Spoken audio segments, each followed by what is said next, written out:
हर खबर को सबसे पहले देखने के लिए हमारे चैनल पार्लियामेंट्री बिजनेस को सब्सक्राइब करें, सभी वीडियोस को लाइक और शेयर करें और सभी ताज़ा अपडेट्स पाने के लिए बेल आइकन बटन दबाना बिल्कुल ना भूलें।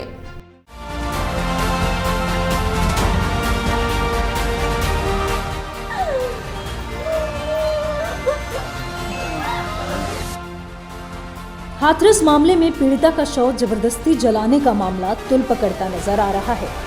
तमाम विपक्षी पार्टियों ने योगी सरकार पर जमकर हमला बोला।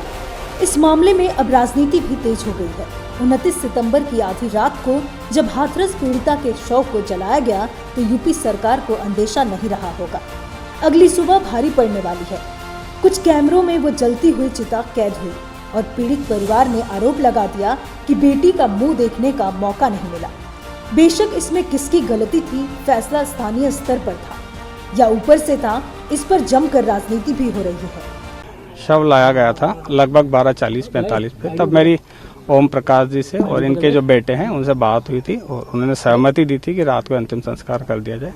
उसके बाद जब यहाँ पर आया तो जो शव वाहन था उसके आगे लगभग 4-5 महिलाएं लेट गई थी और मैं तुरंत से, क्योंकि मैं यहीं पे था 200-300 मीटर की दूरी पे, मैं तुरंत से आया और 10-15 मिनट हमारी बात हुई। उसके बाद शव वाहन को इनके घर पे लाया और लगभग 1-1.25 घंटे वहाँ पे खड़ा रहा और उसके बाद इन्हीं की सहमति से उसका अंतिम संस्कार किया गया है और इन्हीं के परिजन वहाँ पे उपस्थित थे। ये आरोप लगाना बिल्कुल गलत है कि इनकी मर्जी की। इन सबके बीच यूपी डीजीपी एचसी अवस्थी और एसीएस अवनीश अवस्थी हाथरस में पीड़िता के परिवार से मिले। एसीएस साहब पीड़ित परिवार से हाथ जोड़कर कहते आए कि जो कुछ हुआ वो वापस नहीं आ सकता है, लेकिन सरकार पूरी तरह साथ है। हालांकि सवाल यही है कि पीड़िता के शव को किसके इशारे पर जलाया गया। इस संबंध में डीजीपी एचसी अवस्थी का कहना है कि वो फैसला स्थानीय स्तर पर लिया गया था और उस विषय में वो किसी तरह की टिप्पणी नहीं करना चाहते हैं। ऐसे में साफ होता है कि हाथरस जिला प्रशासन पूरी तरह संवेदनहीन था, जिसने शासन को भी अंधेरे में रखा। उन्होंने कहा कि पीड़िता के परिवार से उनकी मुलाकात हुई और वो उनके दुख में साझेदार हुए। इस मामले में पारदर्शी जांच चल रही है और वो भरोसा दिलाते हैं कि जांच से पीड़ित पक्ष जरूर संतुष्ट होगा। वहीं मृतका के परिवार वालों का आरोप है कि पुलिस ने उन्हें रात में ही अंतिम संस्कार करने के लिए मजबूर कर दिया। देश भर के नेताओं, खिलाड़ियों, कलाकारों और सामाजिक कार्यकर्ताओं ने इस घटना पर रोष व्यक्त करते हुए न्याय की मांग की है। इस घटना के बाद से यूपी में विरोध प्रदर्शन तेज हो गए हैं। इस घटना के विरोध में और दोषियों को कड़ी सजा दिलाने की मांग को लेकर कांग्रेस, भीम आर्मी पार्टी के कार्यकर्ताओं ने लखनऊ और हाथरस में प्रदर्शन किया। हाथरस के चंदपा थाने के मुकदमा अपराध संख्या 136/20 जो कि 14 तारीख को 10:30 बजे धारा 307 और SC/ST के एक्ट के अंतर्गत कायम हुआ था। उसमें पीड़िता के भाई ने एक लिखित शिकायत दी थी जो उनके स्वयं के हस्ताक्षर में थी। उस पर उचित धाराओं में मुकदमा कायम किया गया था। इस संबंध में एक वीडियो भी आया है जो कि स्थानीय पत्रकार लोगों ने लिया था, जिसमें पीड़िता ने स्वयं और उसकी मां ने घटना का पूरा ब्यौरा दिया है। ये वीडियो आज सामने आया है और उस वीडियो में पीड़िता ने अपनी जीभ भी दिखाई है। तो जहाँ तक जीभ कटने की बात थी या काटने की बात थी, वो सरासर गलत थी। शव परिवारजनों के साथ लाके उसकी अंत्येष्टि कराई गई। हाथरस के जिला अधिकारी प्रवीण कुमार पर गैंगरेप पीड़िता के परिवार ने गंभीर आरोप लगाए हैं। पीड़िता के परिजनों ने प्रशासन पर धमकाने और दबाव डालने का आरोप लगाया है। एक वीडियो सामने आया है जिसमें हाथरस के डीएम पीड़ित परिवार को धमकी देते दिख रहे हैं। हाथरस के डीएम कह रहे हैं कि मीडिया वाले तो चले जाएंगे, लेकिन प्रशासन को यहीं रहना है। हाथरस के पीड़ित परिवार का कहना है कि उनको धमकाया जा रहा है। केस को रफा दफा करने के लिए उन पर दबाव डाला जा रहा है।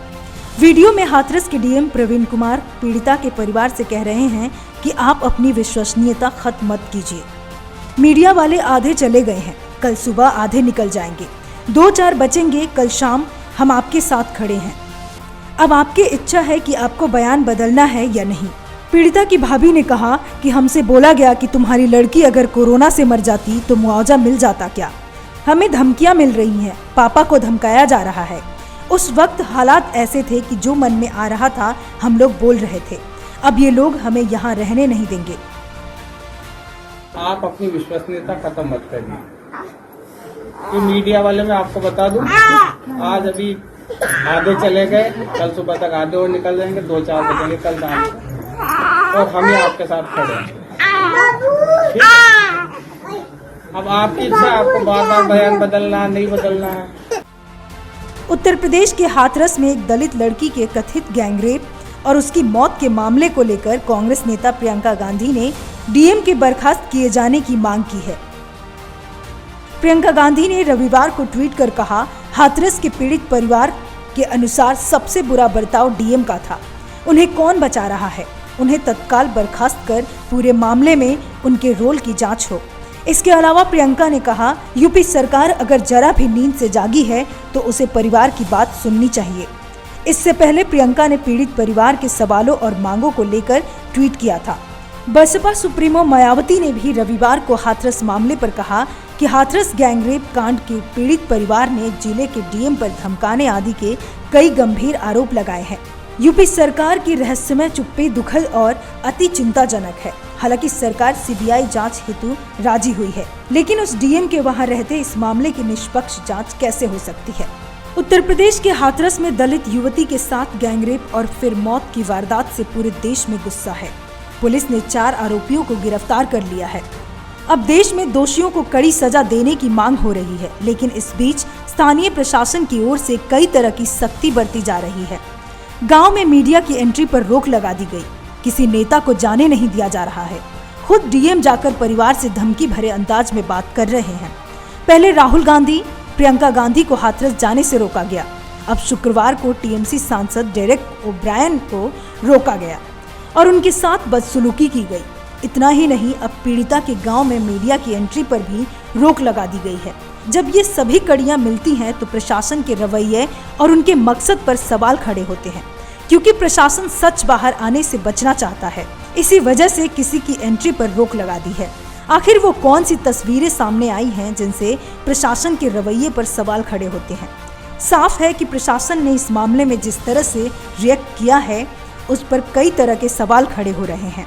एक तरफ तो प्रदेश सरकार एसआईटी बनाकर 7 दिन में मामले की जांच का भरोसा देती है, दूसरी ओर यूपी पुलिस बयान देकर कहती है कि पीड़िता का रेप ही नहीं हुआ था। इसके अलावा फॉरेंसिक रिपोर्ट में भी यही दावा किया जाता है कि पीड़िता का यौन शोषण नहीं हुआ था, सिर्फ हार्ट अटैक से मौत हुई थी। ऐसे में पुलिस और प्रशासन के रवैये को लेकर कई तरह के सवाल खड़े हो रहे हैं और आरोप लग रहे हैं कि सच्चाई से दूर रखा जा रहा है और मामले में कुछ छुपाया जा रहा है। मीडिया पे जो रोक गांव पे जाने की लगाई गई है, वो जब तक एसआईटी यहाँ पर फंक्शनल है, एसआईटी जब तक काम कर रही है, एक बार वो गांव के अंदर जाके इंक्वायरी कर चुकी है। आज अधिकारियों के बयान नोट कर रहे हैं, काउंटर क्वेश्चंस वो फिर से करेंगे।